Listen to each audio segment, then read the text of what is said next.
ಎಲ್ರಿಗೂ ನಮಸ್ತೆ ಸ್ನೇಹಿತರೆ. ನಾನು ನಿಮ್ಮ ಸತೀಶ್ HR.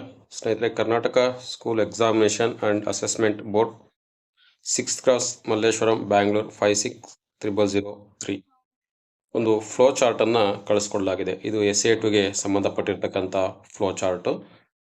ಇದು ಪ್ರಸ್ತುತ ಶೈಕ್ಷಣಿಕ ವರ್ಷಕ್ಕೆ ಸಂಬಂಧಪಟ್ಟಿರ್ತಕ್ಕಂಥದ್ದು 2025 ಮತ್ತು 26ನೇ ಶೈಕ್ಷಣಿಕ ಸಾಲಿನ 6ರಿಂದ 9ನೇ ತರಗತಿ ಕ್ಲಾಸಸ್ ಸೇಮ್ ಕ್ವಶನ್ ಪೇಪರ್ ಡೌನ್ಲೋಡನ್ನು ಮಾಡ್ಕೋಬೇಕಾಗುತ್ತೆ. ಸ್ಕೂಲ್ ಲಾಗಿನಲ್ಲಿ ಯಾವ ರೀತಿ ನಾವು ಡೌನ್ಲೋಡನ್ನು ಮಾಡ್ಕೋಬೇಕು ಪ್ರಶ್ನೆ ಪತ್ರಿಕೆಯನ್ನು ಅನ್ನೋದಕ್ಕೆ ಒಂದು ಫ್ಲೋ ಚಾರ್ಟನ್ನು ಕೊಡಲಾಗಿದೆ.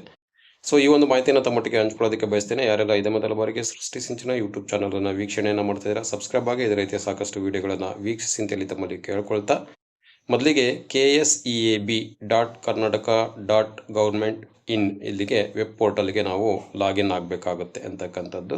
ತಮ್ಮ ಒಂದು ಮೊಬೈಲಲ್ಲಿ ಕ್ರೋಮ್ ಬ್ರೌಸರ್ ಏನಿರುತ್ತೆ ಅದರಲ್ಲಿ ಗೂಗಲನ್ನು ಹೋಗಿ ಗೂಗಲಲ್ಲಿ ಈ ಒಂದು ಅಡ್ರೆಸ್ಸನ್ನು ಅಲ್ಲಿ ಟೈಪ್ ಮಾಡ್ತಾ ಹೋಗ್ಬೇಕಾಗುತ್ತೆ. ನಂತರ ಕ್ಲಿಕ್ ಆನ್ SLC ಪೋರ್ಟಲ್ ಅಂತಕ್ಕಂಥದ್ದು ಬ್ಲಿಂಕ್ ಆಗುತ್ತೆ. ಅದ್ರ ಮೇಲೆ ನಾವು ಕ್ಲಿಕ್ಕನ್ನು ಮಾಡ್ತಾ ಹೋಗ್ಬೇಕಾಗುತ್ತೆ. And then click on school login, ಅಲ್ಲೇ ಸ್ಕೂಲ್ ಲಾಗಿನ್ ಅನ್ನು ತೋರಿಸಲಾಗಿರುತ್ತೆ. ಸ್ಕೂಲ್ ಲಾಗಿನ್ ಮೇಲೆ ನಾವು ಏನು ಮಾಡಬೇಕಾಗುತ್ತೆ, ಕ್ಲಿಕ್ ಮಾಡ್ತಾ ಹೋಗ್ಬೇಕಾಗುತ್ತೆ. And then enter user name and password, ಅಂದರೆ ಸರಿಯಾಗಿರ್ತಕ್ಕಂಥ ಯೂಸರ್ ನೇಮ್ ಏನಿದೆ ಮತ್ತು ಪಾಸ್ವರ್ಡ್ ಏನಿದೆ ಅದನ್ನು ನಾವು ಎಂಟ್ರಿಯನ್ನು ಮಾಡಬೇಕಾಗುತ್ತೆ. ಈಗಾಗಲೇ ಸಂಬಂಧಪಟ್ಟಂಥ ಮುಖ್ಯೋಪಾಧ್ಯಾಯರಿಗೆ ಯೂಸರ್ ನೇಮನ್ನು ಕೊಡಲಾಗಿದೆ ಅಂತಕ್ಕಂಥದ್ದು, ಮತ್ತು ಅವರು ಕೂಡ ಏನು ಪಾಸ್ವರ್ಡನ್ನು ಕ್ರಿಯೇಟನ್ನು ಮಾಡ್ಕೊಂಡಿರ್ತಾರೆ ಅದನ್ನು ಸ್ಪಷ್ಟವಾಗಿ ನಮೂದನ್ನು ಮಾಡ್ತಕ್ಕಂಥ ಕೆಲಸವನ್ನು ಮಾಡಬೇಕಾಗುತ್ತೆ.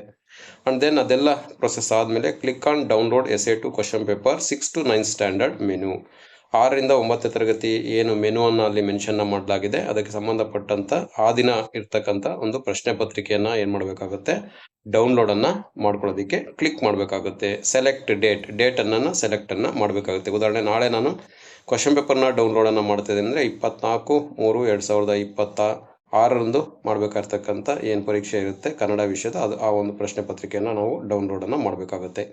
Get OTP and enter OTP. Registered mobile number ಏನಿದೆ ಆ ಮೊಬೈಲ್ ನಂಬರಿಗೆ OTP ಬರುತ್ತೆ. ಆ OTPಯನ್ನು ಎಂಟ್ರಿ ಮಾಡಿ ನಾವೇನು ಮಾಡಬೇಕಾಗುತ್ತೆ, ಮುಂದಕ್ಕೆ ಪ್ರೊಸೆಸನ್ನು ಕೊಡಬೇಕಾಗುತ್ತೆ. ಆ್ಯಂಡ್ ದೆನ್ ವೆರಿಫೈ OTPಯನ್ನು ಮಾಡಬೇಕಾಗುತ್ತೆ. ವೆರಿಫೈ OTP ಆದ ತಕ್ಷಣ ಡೌನ್ಲೋಡ್ ಪ್ರಶ್ನೆ ಪತ್ರಿಕೆ ಏನಾಗುತ್ತೆ, ಡೌನ್ಲೋಡ್ ಆಗ್ತಾ ಹೋಗುತ್ತೆ ಅಂತಕ್ಕಂಥದ್ದು. ಸೊ ಇದನ್ನು ಒಂದು ಪ್ರತಿಯನ್ನು ತೆಗೆದುಕೊಂಡು ಉಳಿದಂತೆ ಶಾಲೆಯಲ್ಲಿರ್ತಕ್ಕಂಥ ಎಲ್ಲ ವಿದ್ಯಾರ್ಥಿಗಳಿಗೆ ಅನುಗುಣವಾಗಿ ಜೆರಾಕ್ಸನ್ನು ಮಾಡಿಸಿ ನಾವೇನು ಮಾಡಬೇಕಾಗುತ್ತೆ, 6ರಿಂದ 9ನೇ ತರಗತಿ ವಿದ್ಯಾರ್ಥಿಗಳಿಗೆ ಇದೇ ಮೊದಲ ಬಾರಿಗೆ ಬರ್ತಿರ್ತಕ್ಕಂಥ LBA ಆಧಾರಿತ ಪ್ರಶ್ನೆ ಪತ್ರಿಕೆಯನ್ನು ನಾವು SA2ಗೆ ಬಳಸಬೇಕಾಗುತ್ತೆ ಅಂತಕ್ಕಂಥ ಒಂದು ಮಾಹಿತಿಯನ್ನು ತಮ್ಮೊಟ್ಟಿಗೆ ಹಂಚ್ಕೊಳ್ತಾ, ಯಾರೆಲ್ಲ ಇಷ್ಟೊತ್ತು ವಿಡಿಯೋನ ವೀಕ್ಷಣೆ ಮಾಡಿದ್ದೀರಾ ಅನಂತ ಧನ್ಯವಾದಗಳನ್ನ ತಿಳಿಸೋದ್ರ ಜೊತೆಗೆ ಯಾರೆಲ್ಲ ಸಬ್ಸ್ಕ್ರೈಬ್ ಆಗಿಲ್ಲ ಬೇಗ ಸಬ್ಸ್ಕ್ರೈಬ್ ಆಗಿರ್ತಕ್ಕಂಥ ಮಾತುಗಳನ್ನ ವ್ಯಕ್ತಪಡಿಸ್ತೀನಿ. ಎಲ್ರಿಗೂ ಕೂಡ ನಮಸ್ತೆ, ಧನ್ಯವಾದ.